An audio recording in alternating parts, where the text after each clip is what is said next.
நலாஸ் நாட்டு சர்க்கரை நலமுடன் வாழ நலாஸ் இந்தியாவிலேயே நாட்டு சர்க்கரைக்கு ISI முத்திரை மற்றும் அக்மார்க் அங்கீகாரம் பெற்ற ஒரே நிறுவனம். தொடர்புக்கு 9047045000. அண்மை செய்தியை பார்த்துக் கொண்டிருக்கிறோம்.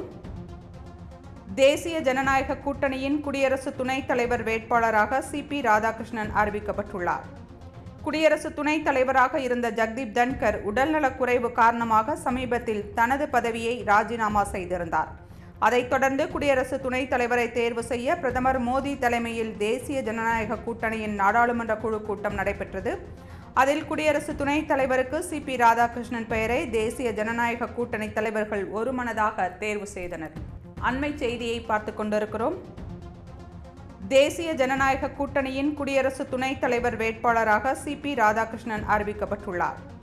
குடியரசு துணைத் தலைவராக இருந்த ஜக்தீப் தன்கர் உடல்நலக் குறைவு காரணமாக சமீபத்தில் தனது பதவியை ராஜினாமா செய்திருந்தார்.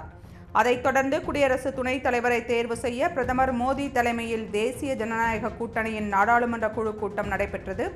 அதில் குடியரசு துணைத் தலைவருக்கு CP ராதாகிருஷ்ணன் பெயரை தேசிய ஜனநாயக கூட்டணி தலைவர்கள் ஒருமனதாக தேர்வு செய்தனர். அண்மை செய்தியை பார்த்துக் கொண்டிருக்கிறோம். தேசிய ஜனநாயக கூட்டணியின் குடியரசு துணைத் தலைவர் வேட்பாளராக CP ராதாகிருஷ்ணன் அறிவிக்கப்பட்டுள்ளார். குடியரசு துணைத் தலைவராக இருந்த ஜக்தீப் தன்கர் உடல்நலக் குறைவு காரணமாக சமீபத்தில் தனது பதவியை ராஜினாமா செய்திருந்தார். அதைத் தொடர்ந்து குடியரசு துணைத் தலைவரை தேர்வு செய்ய பிரதமர் மோடி தலைமையில் தேசிய ஜனநாயக கூட்டணியின் நாடாளுமன்ற குழு கூட்டம் நடைபெற்றது. அதில் குடியரசு துணைத் தலைவருக்கு CP ராதாகிருஷ்ணன் பெயரை தேசிய ஜனநாயக கூட்டணி தலைவர்கள் ஒருமனதாக தேர்வு செய்தனர்.